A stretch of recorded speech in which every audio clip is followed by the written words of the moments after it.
Well, in major news, the US government's longest shutdown is coming to an end.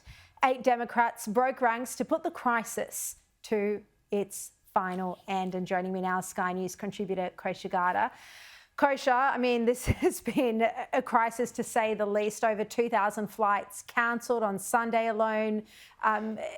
This has been so problematic. Tell us what's happened over the past 12 hours. It was the longest shutdown in history, 41 days. The second longest was 35 days in Trump's first term.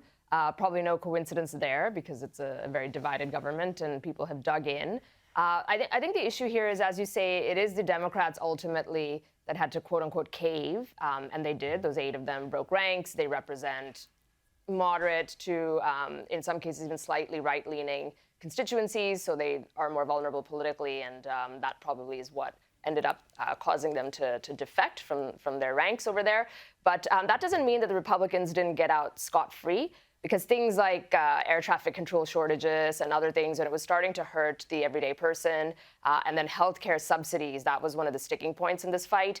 That's a carryover from Obamacare, now 2 decades ago, but those prices are actually going to start hitting people's pocketbooks now. That is going to hurt the party in power, which is the Republicans. So these things just, in general, hurt everybody, hurt the government in power, and just a reminder of the inefficiency and the gridlock that we have in Washington. But unfortunately, that is what it is. Now, I also want to turn to this violence at the Turning Point USA event. This was at the University of Berkeley. Ambushed by protests, left-wing agitators, it turned violent. There were brawls between police and the protesters.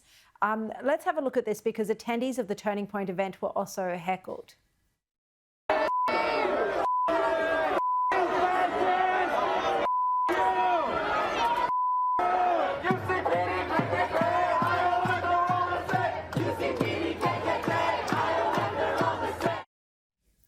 Now, Kosha, this is obviously particularly troubling because it's only a few weeks ago, or maybe a month or so ago, that Charlie Kirk was assassinated.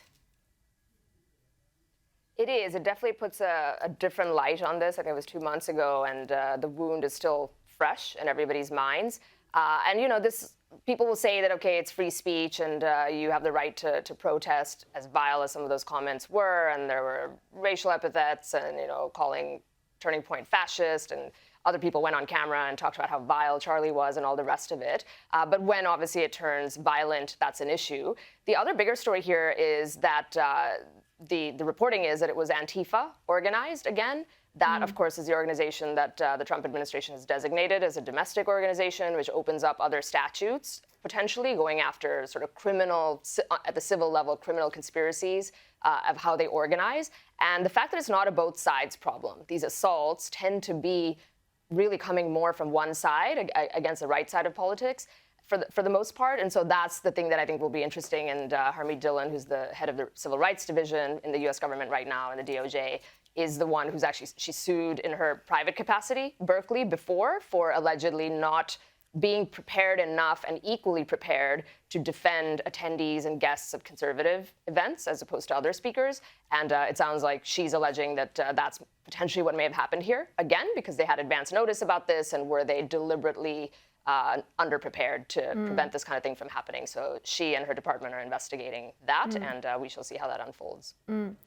Kosha, just quickly before you go, I've been really appalled to see, and this has actually become quite a big global issue, that Tucker Carlson, who's got one of the most popular podcasts around the world, has platformed a Holocaust denier.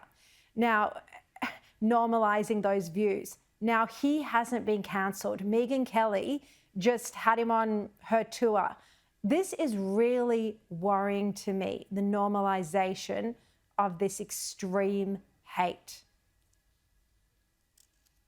Yes, you're putting your finger on something that is a bright red line right now on the right side of the aisle in American politics, for sure. And all of that is happening in real time that you mentioned, the people Tucker is hosting, and then Megyn Kelly having her tour and getting asked questions around that again and again. And I think what it's doing is really bringing the freedom of speech argument, kind of like what we just talked about in the earlier topic as well, to fore. Because where that civil war is happening on the right is there are people who staunchly believe in free speech absolutism and the right for anybody to interview anybody and conduct the interview in any manner that they wish and let the marketplace of ideas sift out which ones are vile and which ones are meritorious. And then there are others who say we shouldn't be wasting our time even doing that. So I think that fight is brewing, and it's even more amplified because these are very big voices. They're very important voices. The likes of Tucker and Megyn Kelly in the discourse, they have big platforms, dangerous. tens of millions of followers, and so that's that's dangerous enough. But the problem is we know Tucker Carlson is totally nutty. So him doing this interview is one thing, but then Megyn Kelly not cancelling him and platforming him, inexcusable, unforgivable, disgusting. Kosha Gada, thank you so much.